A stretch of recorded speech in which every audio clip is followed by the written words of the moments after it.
Бүгін шундай берекелі күн, қуанышты күн. Нуралы энебиздин кылган эмгегин ушул күбө болуп келип атабыз. Ошол Нуралы энебиз тиги карындашыбыздын кылган кызматы ошол устаздардын аркасында турган аялдардан билинип турат да. Ошо алыста жүрсө дагы кызматын кылып, мына ушундай кылып элибизге таалим тарбиясын берип, мындай кылып жакшынакай китептерди жазып, элге сунуш кылып атат. Азыр ажакем айтты, Алла разы болсун, муфтият тарабынан уруксат берилип, адамдар бүтүндөй адамдар окуп, колдонгонго кепилдик боло турган даражада берилип атат. Кудайым буйрса, бул өтө жакшы нерсе. Анан мен айтайын деген бир маселе, имам Ал-Хатиб Ал-Багдади деген бир чоң алым өткөн Багдад шаарында өзүнүн берекелүү тарих Мадинат Салам деген китеп жазган. Ошол жерде Суфиян ибн Уяйна деген чоң мухаддис, фақих алымдан бир хикаяны риваят кылат. Суфиян ибн Уяйна, мен Куфага келдим дейт. Куфага келгенде имам Абу Ханифа тосуп алыптыр. Имам Абу Ханифа тосуп алып, элдерге кайрылып айтыптыр, мынау адам шундай чоң мухаддис алым, Амр ибн Динардын хадисинин бардыгын билген адам ушу Суфиян ибн Уяйна деп ишарат берди дейт. Андан кийин сен отургундагы адамдарга илим бергин деди, адамдар топтолуп калды дейт. Анан адамдарга мен хадис айтып, фиг айтып, ошол жерде шарият айттым дейт. Ошондон кийин сабагым уланып кетти дейт. Мени эң биринчи хадис илимин айтууга, фиг илимин айтууга имам Абу Ханифа түрткү берди дейт. Амр ибн Динар деген табииндерден болгон чоң алым, 126 хижратта бул дүйнөдөн өткөн.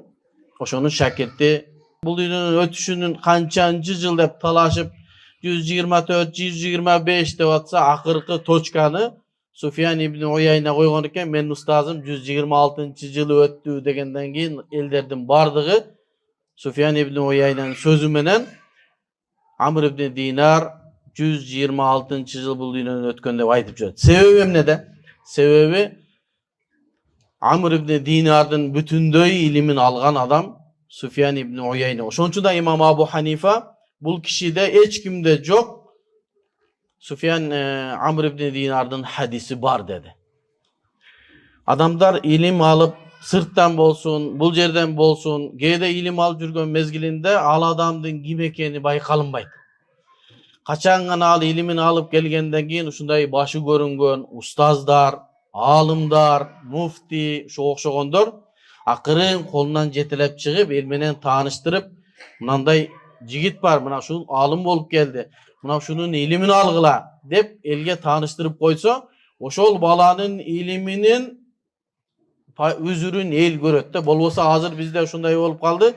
Жамаат, айыл болуп бөлүнүп алганбыз, устаз болуп, ошо өзүнүн устазынын гана илимин окуйт, башканын бирөөнүн илимин тоготпогон заманда аттуу, баштуу инсандар чыгып, мындай чоң алымдар бар, мына бүтүп келип атат, ушунун илимин алгыла десе, адамдар ошонун илимин пайдаланууга бир мүмкүнчүлүк болот. Мына ушул жол Абу Ханифа рахматулла алейхинин жолу. Себеби Ибн Уяйна, Суфиян ибн Уяйна келгенде Абу Ханифа Куфада жөнөкөй адам болгон эмес да, биринчи орундагы алым болгон, сөз өтүмдүү фатва берген. Ошол киши жетелеп чыгып, адамдар, мына Суфиян ибн Уяйна Амр ибн Динардын бүтүндөй хадисин алып келди, шундан илим алгыла деп отургузгандан кийин жолу ачылып, илим жолуна түшүп кетти. Биздин дагы ошентип илим алып келген устаздарды, алымдарды, жаш алымдарды жекибестен, жерибестен, жаман сөз айтпастан, акырын колуна чыгып, жумада, башка жерлерде эл менен тааныштырып, мына ушул балада ушундай илим бар, башка адамда жок деп тааныштырса, мына ошол элдер пайдаланганга мүмкүнчүлүк болот. Көптөгөн устаздарды, алымдарды бирөөбүз Египеттен бүтүп келген, башка жактан бүтүп келген, бираз өзү жумшагыраак, элдин астына даа берип чыга албайт. Чыгайын десе муфтият уруксат бериш керек, башка кылыш керек. Аяка урунат, бияка урунат, анан кийин сотка сатып кетет же машина ташып кетет.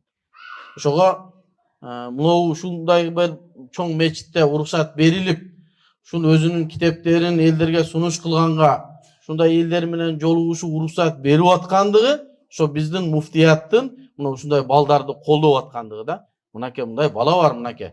Биз уруксатын бердик бул китебин. Эми пайдалангыла дегендей. Мындан башкаларын да ушундай колдоо кылып, алдыга алып чыга берсе, бизде азыр сыймыктана турган абалга келдик. Алымдарыбыз аябай көп. Азыр Египетте, Иорданияда, Маккада окуп аткан балдар эгер келсе, ар бири бирден мечитке кирип, бирден китептен сабак бере турган болсо, Кыргызстандагы мечит бош калбайт. Бирок эми ошого колдоо керек, түртүү керек, жардам берүү керек. Сөзүмдүн акырын биздин устазыбыз Шейх Мухаммад Ауаманын бир айткан сөзү менен айыктайын деп турам. Мухаммад Ауама устазыбыз азыр 90га жакындап калды. Азыр дүйнөдөгү эң чоң аалымдардын бирөөсү.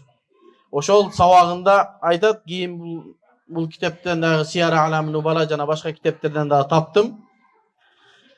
Имам Зухри, Ибн Шихаб Az-Zuhri деген чоң аалым бар, мухаддис, фақih.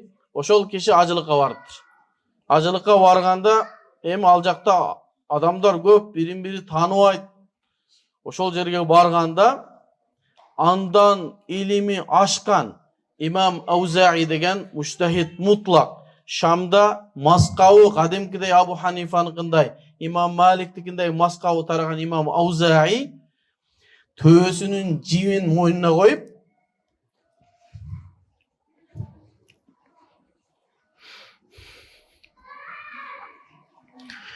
жетелеп баскан экен. Тарих, шейх келеді, тарих деп. Эмесе алымдар айтат, имам Аузаи Ибн Шихаб Az-Zuhri'ден алым эле дейт.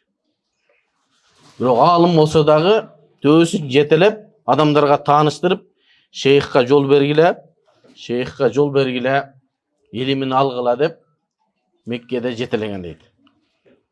Азыркы мезгилде дагы көптөгөн адамдар ушундай кылып жаңы келген алымдардын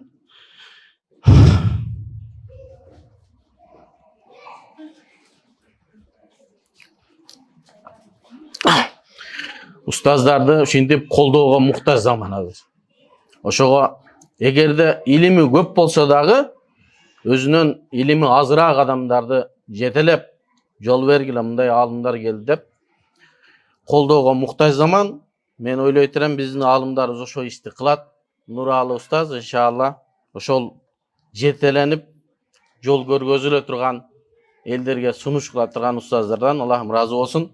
Бир замандарда бизден дагы арабча китеп жазган чоң алымдар өткөн экен. Имам Сиражиддин Оши, имам Ас-Сарахси өзүнүн Мабсут китеби, имам Кадыхан өзгөндөн ушу биздин жерлерден деле арабча китеп жазган алымдар көөлүү болгон экен. Мына ошолордун арыгынча, ошолорго жолун жолдоп мына арабча китеп жазылып атат. Мен билгенден биринчилерден. Демек, арабча китеп жазыла турган болсо, бул орток тил болот.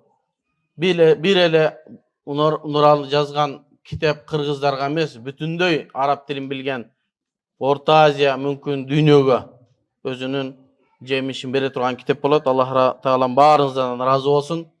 Кутайым китептериңизде берекелүү кылсын. Бул башталышы болсун. Аллах Таалам мындан дагы көп китеп жазса Аллах насип этсин.